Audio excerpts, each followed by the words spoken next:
This never gets easy. I always go back to the beginning of my role as mayor in Harlem Hospital, where Officer Mora and Rivera were assassinated. And I remember watching their family members enter the hospital and a loud yell of, "No, God, please tell me it's not true." And I thought about that today when the notification came over from the police commissioner that we had a number of shots fired and we're still unraveling what took place. And our hearts are heavy. 5 innocent people shot tonight. We lost 4 souls to another senseless act of gun violence, including a member of the New York City Police Department, Officer Islam. He served in the 47th Precinct.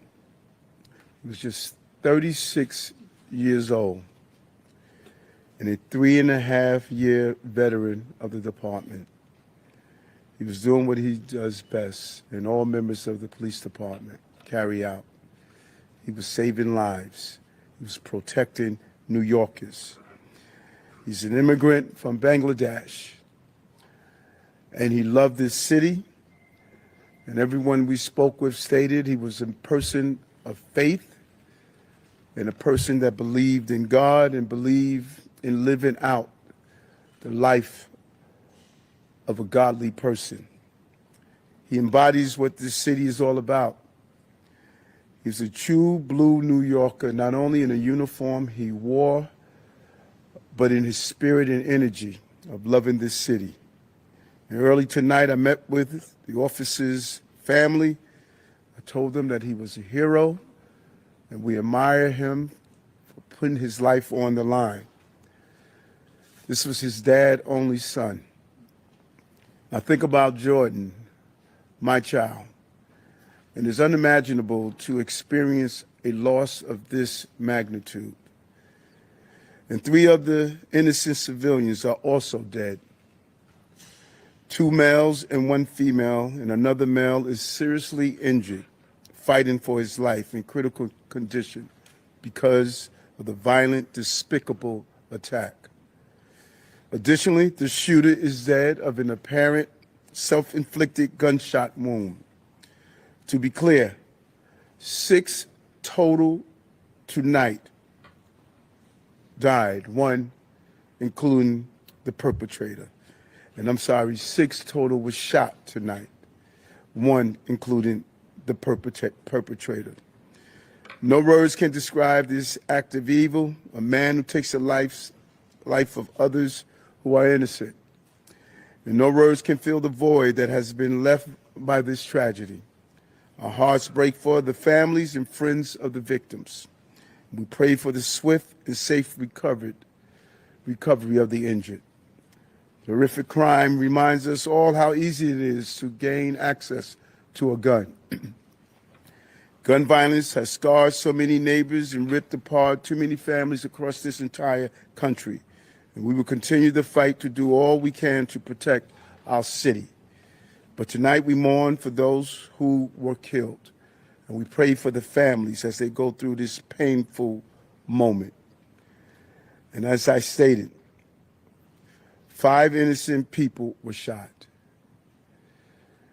And the perpetrator was shot. We will continue to do what we do as a city, and that's fight to protect innocent New Yorkers. At this time, I'm going to turn it over to the Police Commissioner of the City of New York, Commissioner Tisch. Thank you, sir. The information that I'm about to provide is preliminary and subject to change. At 6:28 p.m., the 911 call center started receiving multiple 911 calls for an active shooter inside of 345 Park Avenue at 52nd Street in Manhattan. What happened next is under an active investigation and details are still coming in, but here's what we know so far. Surveillance video shows a male exit a double-parked black BMW on Park Avenue between 51st and 52nd Streets, carrying an M4 rifle in his right hand. He walks towards the building's entrance.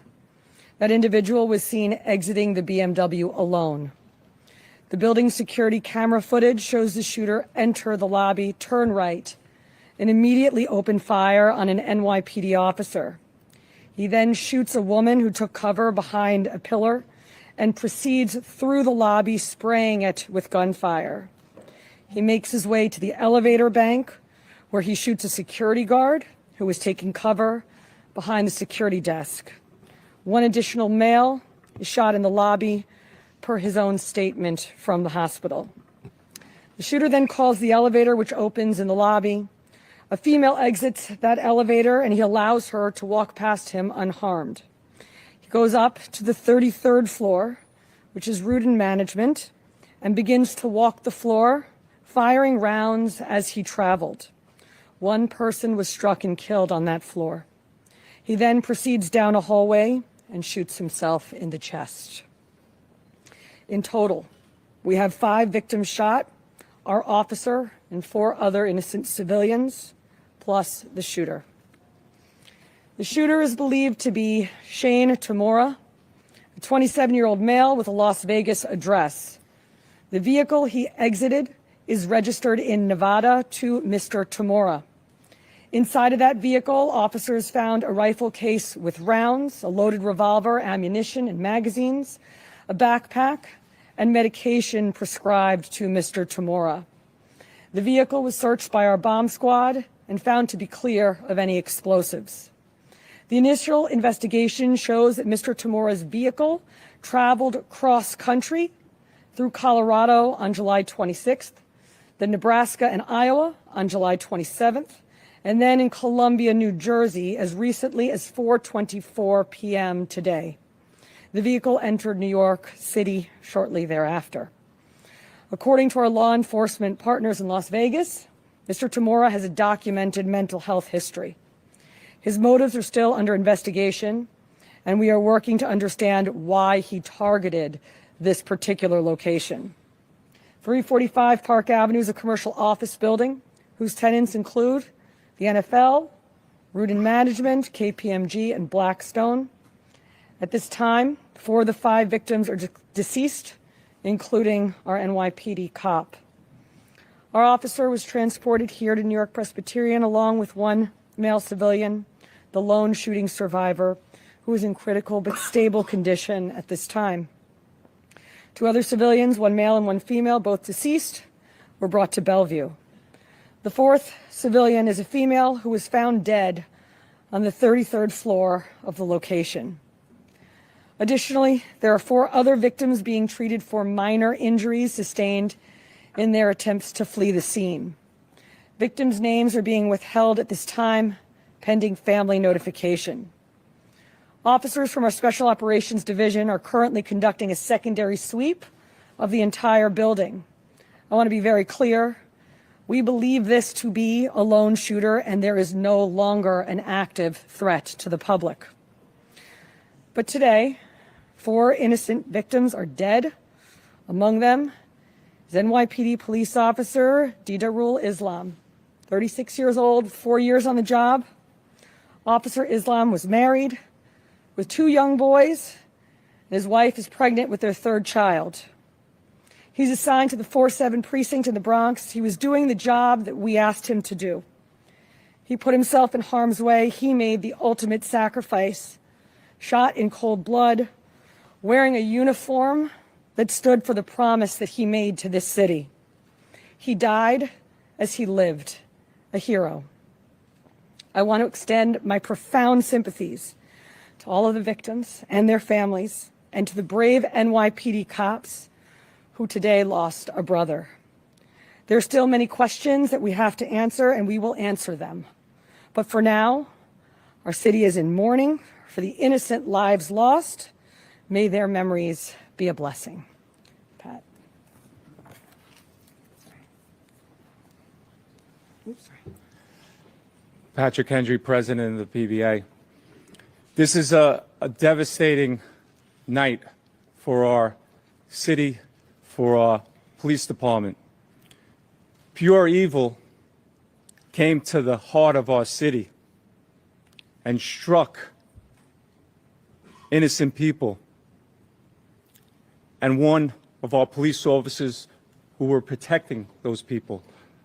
We lost 4 people tonight in our hero brother who gave his life for this city.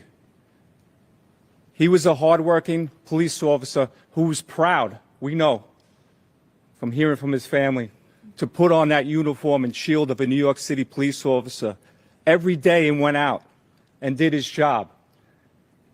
And he went out every single day to provide for his family, whether it was overtime or whatever he had to do to provide for this family. That's what he did on a daily basis. And his family is devastated. A wife losing a husband who provided for that family. A father who's not going to see his son again.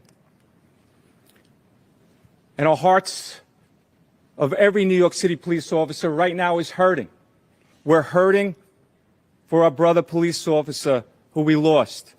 We're hurting for that family. We're hurting for all the victims and hurting for all the families of the victims. And we're all asking, why? Why did pure evil come here? And we know our police department and our law enforcement partners will work tirelessly to get those answers.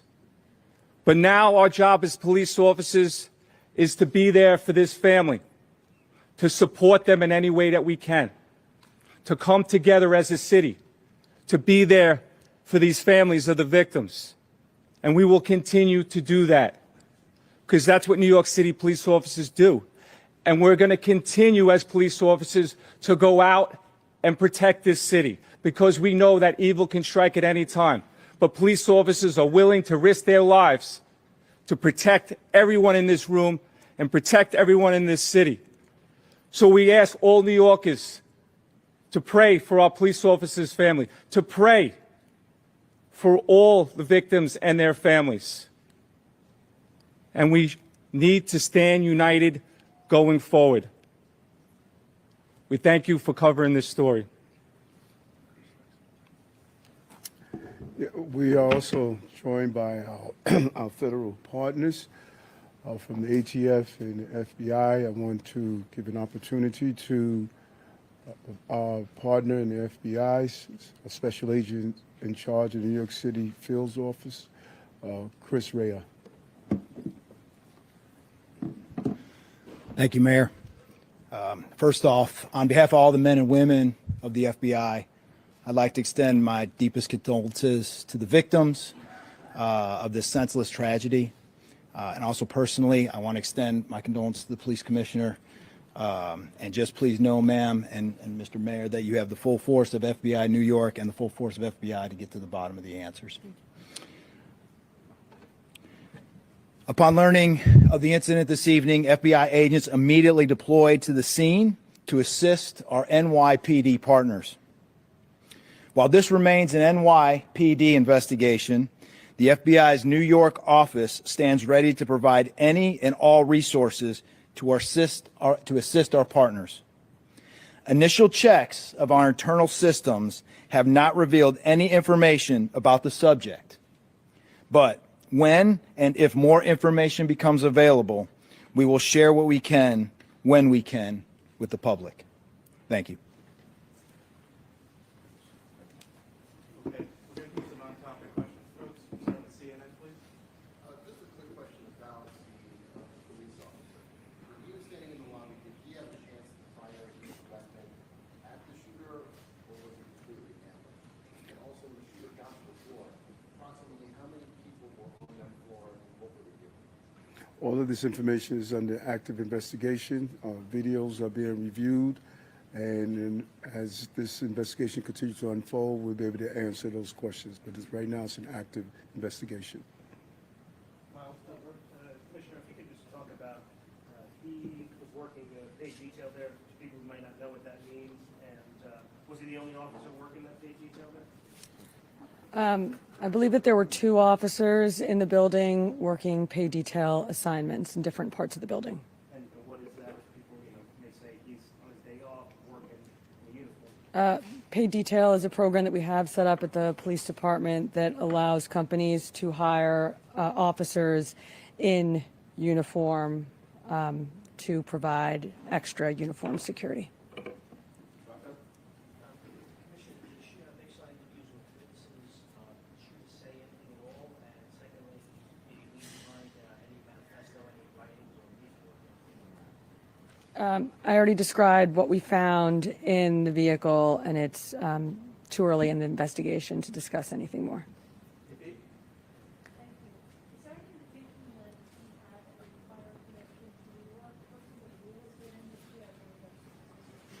As I said, too early in this investigation to tell, but nothing that we have seen preliminarily. Commissioner, can you talk about what the medication was that was found in the vehicle? I cannot. Can you speak about any prior law enforcement contacting you had? I cannot, other than to say that our partners in Las Vegas made us aware of a mental health history. Yes, Steve? Mostly girl?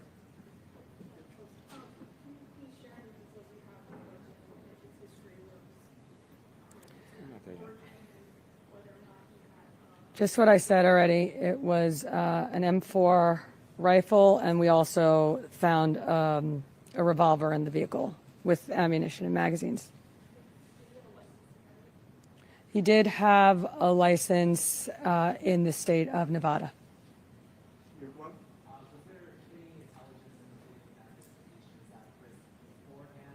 And are you considering this a targeted attack or an act? At this time, it's too early in the investigation to tell.